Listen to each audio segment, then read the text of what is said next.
Well, students, today we are going to discuss another important topic of MEd, which is historical research. These are the method of research. So under the historical research method, we will discuss, first of all, meaning of historical research. Then we will discuss importance and significance of historical research. Then we will see, how many types of the historical research. And in last, we will discuss steps in historical research. So steps, that, we have already finished the, research. What are the steps? We will discuss one by one under the method. Okay. So first of all, we, understand here what are basically research methods. Research method already explained are nothing but the way in which you carry out your research work, right?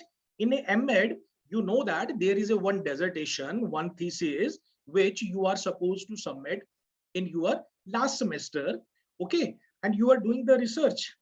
But whatever the topic you have chosen, okay, research method helps you to choose the topic, right? What are the research method? Research methods are the way in which you carry out your research and collect information. Your research method must be peculiar to the kind of informations you are going to collect and the end result you wish to achieve with it. And always remember, choosing the right collection mechanism, tools, and analysis method lies in the core of your research, right? It is all about research method. So we are going to discuss first method in your syllabus, historical research method, right? What is historical research method? Historical research basically is the process of systematically examining past events to give an account of what has happened in the past, right? As the name suggested, historical research means we are going to do the research whatever happened in the past, right? It is not a, and remember one thing, suppose you are going to do the research whatever happened in the past, so it is not about only merely collections of the data and facts, even a descriptions of the past events. There is a one goal of historical research is to communicate an understanding of the past events. So this is a very systematically study whenever you have to do historical research, whenever you have to choose any method which is related with the historical research, which thing you have to do, we discuss one by one. So before it, first of all, we understand what is the importance or significance of historical research, right? Why we do the historical research? First, to reveal or uncover the unknown. Okay, there are a lot of things we never know, even what have happened in the past. There are a lot of historian, they do the research, okay, they come to know that these are beneficials for our present work also. So what is the significance and importance of historical research? We uncover the unknown, right? Next, to answer questions which have yet been answered, जो अभी तक answers ही नहीं हुए हैं, we are going to find out the solutions of these questions, right? Then next, we search to search and identity the relationship of the past happenings and their links with the present.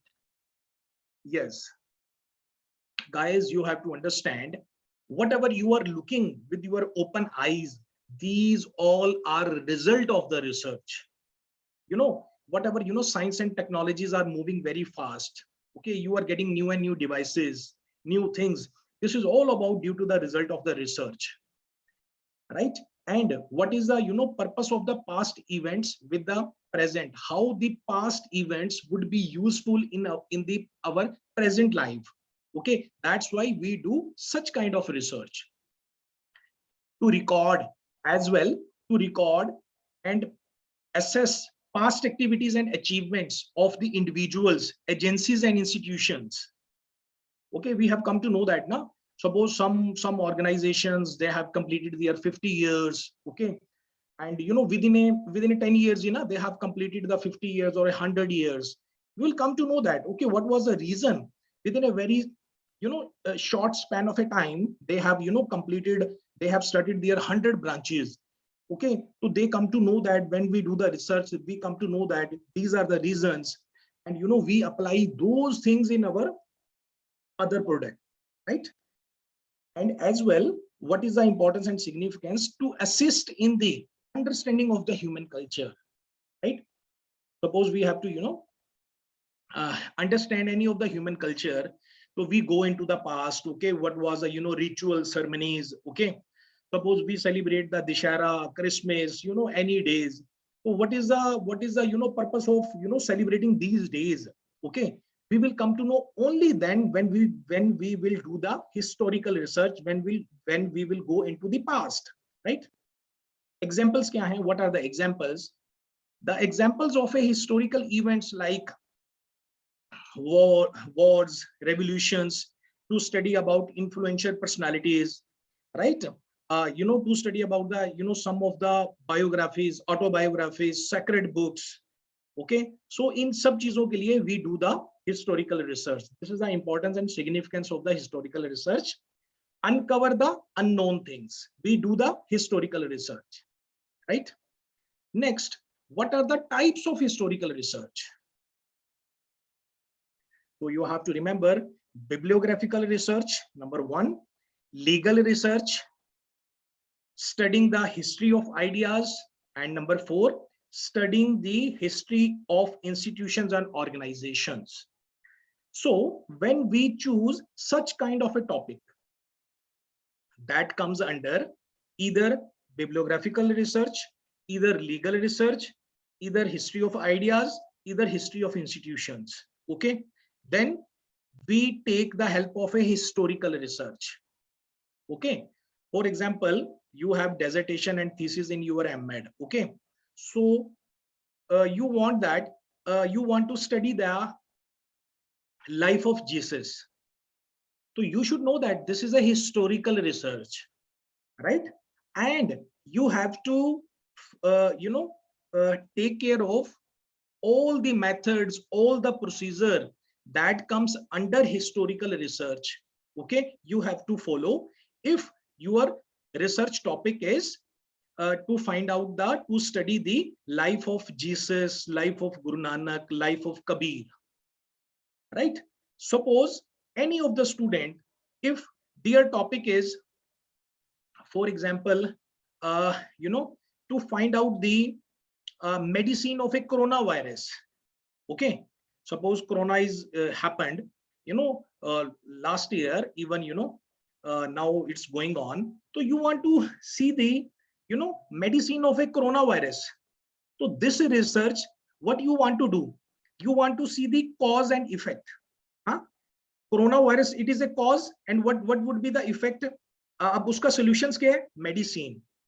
So such kind of a research is come under the experimental research, because number of a scientists, they are developing the vaccines, number of a vaccines they have come in the market. So they are checking the cause and effect, whether after the coronavirus persons have survived or not. If you want to do such kind of a study, so you have to take the help of experimental research, right guys?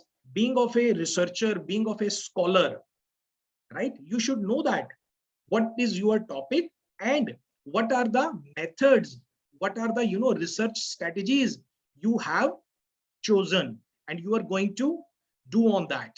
Okay, wrongly, when you choose a wrong method, after 1 year, after 2 years, what will happen? You have to do the work again. So before starting the topic, you have to take care that what is your topic, which method you have to choose, which strategies you have to choose, which samples you have to use, these all the things, right guys? So we understand what is bibliographic research. Bibliographic research क्या होती है? Bibliographic research means if you want to see the life, character, and achievements of important personalities, important educators. Okay, if your research topic is that life, character, and achievement of important educators, so that comes under the historical research, and this research is known as bibliographic research. Okay, this is the most important. Second is legal research. Okay, so under the legal research aims to study the legal basis of educational institutions, legal basis of educational institutions run by the different regions, caste, agencies, right? What is the relation of central and state government with regard to education, legal status of teachers and student, administrations of a private aided school, school finance, participation of the student in the administrations of a university, etc. Right? Suppose your research is that you want to see that, okay, which organization, is running, which schools. For example, there are a lot of regions, lot of organizations in Punjab. They are running a school. For example, SGPC, they are running their school. DAV, this is a different organizations. They are running their schools. There are a lot of schools of Dev Samaj organizations, DAV organizations, right? Even Christians community, you have seen that there are a lot of convent schools in the Punjab. Okay, Christians, they are running that. If you want to see such kind of a research, your topic is such kind of a research, you want to study that, okay, what are the leading schools in the Punjab? Okay, if your topic is that, so that topic is known as legal research, and that comes under historical research. Got it? Third is history of ideas. Suppose it is like that, about the life, character, and achievement of the persons you want to study, so that comes under historical research. Number fourth is studying the history of institutions and organizations. As the name suggested, you want to study the history of institutions and organizations. You take the help of a historical research, right? So this is all about the types of historical research. Next, we understand what are the steps in historical research, right? First is selecting the problem. Okay, already you know that. Whatever the research, okay, whatever the type of research, either quantitative research, qualitative research, any kind of a research, any kind of a problem, the first step is defining, yes, selecting the problem. Okay, now your topic is historical research, you are working on the historical research. Now you have to select your problem, but by when you are going to select your problem, which things you have to care about, you have to learn under this heading. Okay, when you have to select the problem should be significant. It should be one which can be solved through research. If the problem is very vast, if the problem is vast, it should be delimited. You can delimit the problem. Okay, for example, I take the one example. You want to see the history of some schools in the Punjab. Okay, some schools in the India, for example, history of convent schools in the India, right? Actually, there are a lot of convent schools in the India. Okay, when you start this study, it will take a lot of time for completion. You have to delimit your study. First, you can see history of institutions of convent school under the Punjab state. Yes, this you can do that instead of going to all the states, all the pan India. You can delimit your problem, right? Whenever you have to define your problem, whenever you have to select your research problem, right? The number second is formulations of hypothesis. Okay, hypothesis kya hota hai? What is hypothesis? You also know that hypothesis is a supposition, statement, okay, which you write, and you do the research on that particular statement, right? So then you have to formulate the hypothesis, right? Hypothesis means this is a one statement related to your topic, Okay, and you want to study that. After delimiting the problem, okay, you make one statement. The hypothesis that the researcher constructs for historical research are useful in explaining events, conditions, or phenomena of the historical period in questions. Okay. Third is collections of data. Every research, guys, third point is collections of the data. First is defining or selecting the problem. Under the defining or selecting the problem, you delimit the problem, and you make a sentence. Okay, then you formulate the hypothesis. This statement you have formulated, after doing all the things, and you are going to research on that problem. The third step is always collections of data. Okay, but under a historical research, as compared to other method, to collect the data is very complex job. How you will collect the data? I ask from you. Tell me. Suppose you want to do the research of life of Guru Nanak, Kabir, okay, Jesus, right? Some has 500 years before. Some came in word 1000 2000 years back. Okay, so from how you will collect the data? Okay, there are no respondents now. There is a no the person would be alive. You can do the one-to-one interview that persons. You can collect the data. So collections of data under the historical research is a very complex thing, very confusing thing. So what you say, you have to depend upon two kind of sources under the historical research. Okay, remember, but it will not happen in experimental and other research. Okay, these are the steps. It will only come under the historical research if your topic is historical research. Okay, so you have to rely on two things: primary source of data and secondary source of a data in order to conduct historical research. Okay, under the heading of collections of data. Okay, so we discuss what are the primary sources of data and what are the secondary sources of data under the historical research. Okay, always when such lines, such topic comes, so you should know that it is talking about the historical research. What are the primary resources? Primary resources are the original resources in case of a historical research. The first witness to a fact, the person who will tell you about the first witness of the fact, it will tell you about, it will work as a primary source for collecting your data, right? It can be, first of all, you have to understand what can be the primary resources, what are the examples of primary resources, right? Primary resources can be the tools, weapons, clothing, building, painting, coins, right? Autobiographies, biography नहीं होती है, because biography is written by someone else. Autobiography is a primary source. Letters, diaries, these are all comes under the primary sources for collecting the data, right?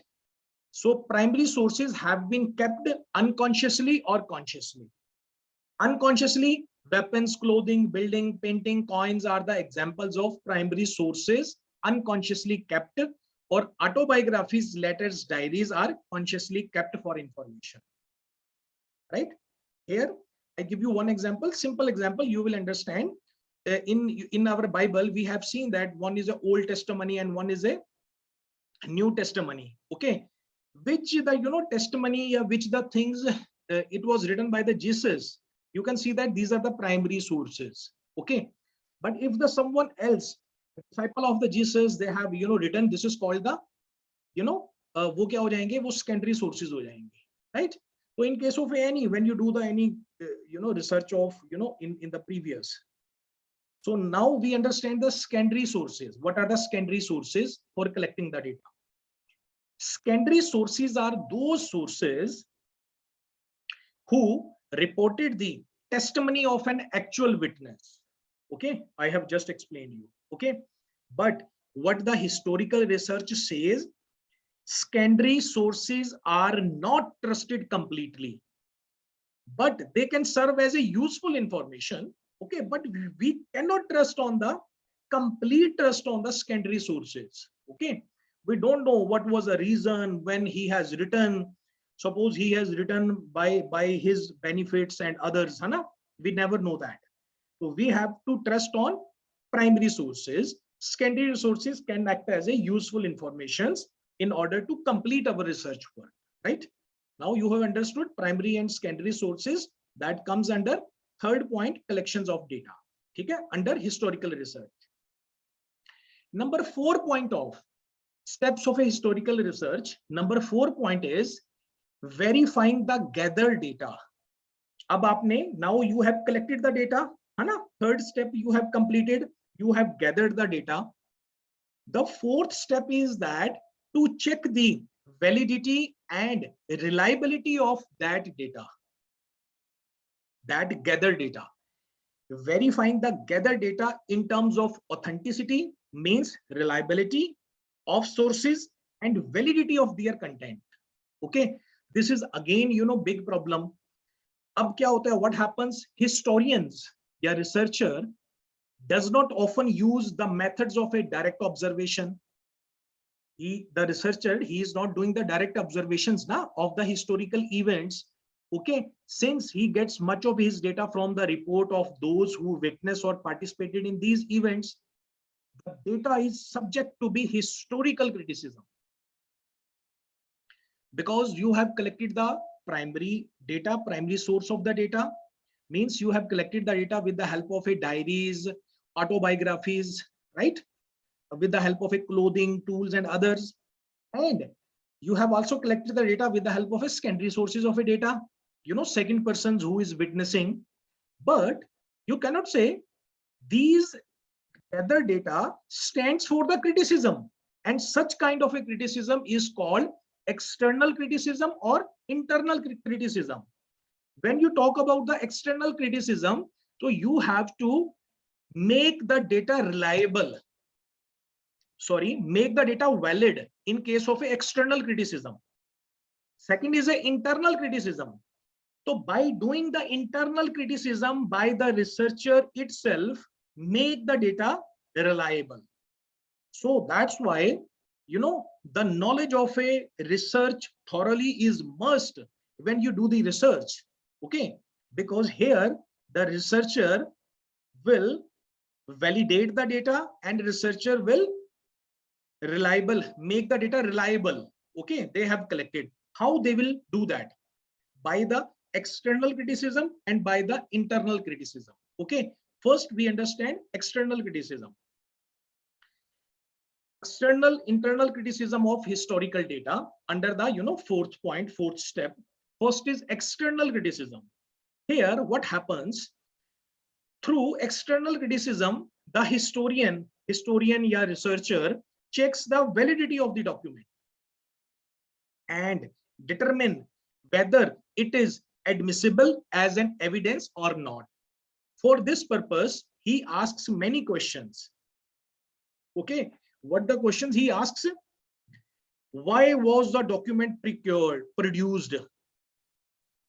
When was the document produced? Who was the author of the document? Okay, now under the point third, he has collected the data.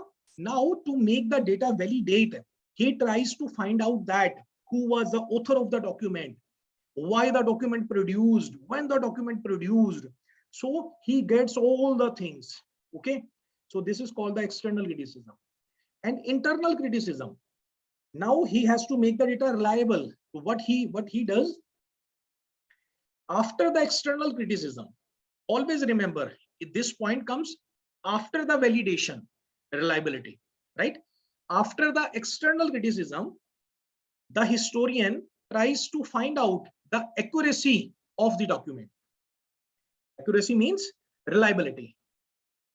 Okay, for example, if there is a one watch who is giving, you know, time wrong, 5 minutes wrong time, you know, whenever you see the time in the morning, okay, it is it is going on, 5 minutes late.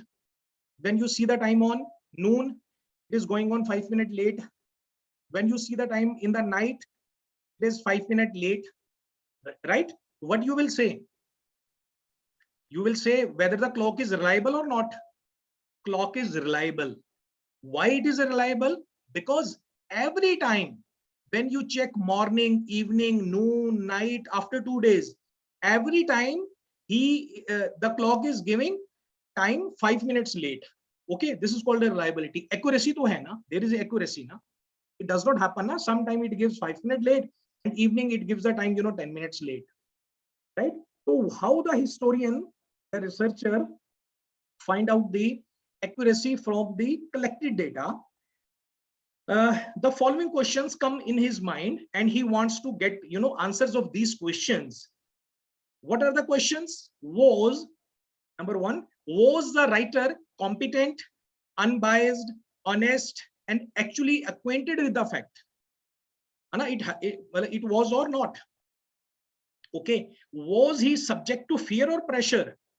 If he has written some of the evidences, so he wants to find out that he has written because of the pressure or not. How long after the event did he make a record of his testimony? I was able to remember what happened actually, and is the witness in agreement with other competent witness? So such kind of a questions comes in the mind of a historian. He wants to find out that why it is written, okay, whether he was competent or not, he was honest or not. Okay, to check the honesty, he see the other things also. So these all the you can say that process, these all the things, when he does that, so he tries to make the data reliable more and more, right? So with the help of external criticism and internal criticism, the researcher or historian make the collected data valid and reliable, right? Now internal criticism, one point is left.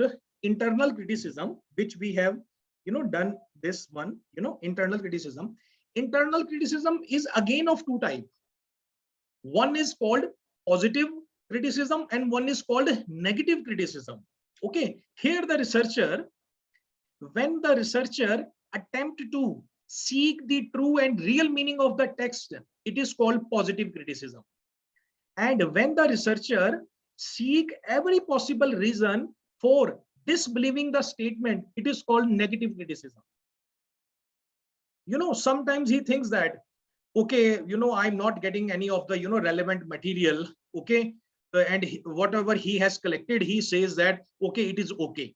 So this is called the negative criticism, right? When he wants to know the real meaning of the particular text which he has collected under a historical research, it is called the positive criticism. So these all the steps comes under the historical research to make the data valid or reliable, right? So that comes under the fourth step, how to make data reliable and valid by the external criticism and internal criticism. Internal criticism again is divided into two parts, positive criticism and negative criticism. Okay, with the help of these, researcher or historian makes the data reliable and valid, right? These are the fourth point. Now fifth point is, now what has happened? First, we have defined the problem. Second, we have formulations of hypotheses.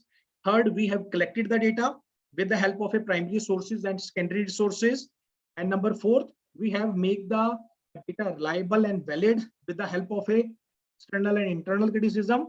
Okay, now the data have evaluated. Now the fifth step is interpretations of data. So here now the researcher must be cautious in his use of an analogy in the interpretations of the data. While drawing the comparison between one historical event and any number of others, he must carefully make use of a similarity as well as differences. Okay, now he has to make interpretations he has to do. So whenever he has to do the interpretations, so these steps he has to take care of that. Okay, now the fifth point is done. The last sixth point is that writing of a research report. Now he has done study of that. He has get all the things, data, informations, verified, reliable, valid. Interpretations of the data is also done. And the last step is the writing of the research report. Okay, now he is going to finalize the document. Okay, so then, historical research, what he says, sufficient care should be taken in the selection and organizations of the material to be presented, right? The method of organizations of material depend upon the nature of data gathered, and efficient and effective report, however, depends upon the integrity and scholastic ability of the researcher. Okay, means he should have a knowledge, scholar hoga, uski knowledge ke upar, because here each and every thing is done by the researcher itself. Okay, he is not getting the interview, he is not getting the data from any respondent, because nobody is alive. Okay, so it depends all the his he's scholar, his experience. You're also doing the med, you're also a scholar. Okay, because med is basically it is a kind of a half PhD. Okay, after that only PhD is left. PhD is the highest degree on this planet. Now, the style of writing research report should be lucid, simple, objective, designed, scholarly, and intelligible for the report to be effective. It should reflect historical accuracy, possess historical authenticity, and should be based on historical evidence obtained. So these all the things, all the point the researcher has to take in mind when writing on the research report, right, guys? So this is done about the historical method of research. Okay, first we have done that meaning and definition of a historical research, then significance and importance of a historical research, then what are the types of a historical research, and number 4 we have finished all the steps of historical research. Right, guys? Thank you so much.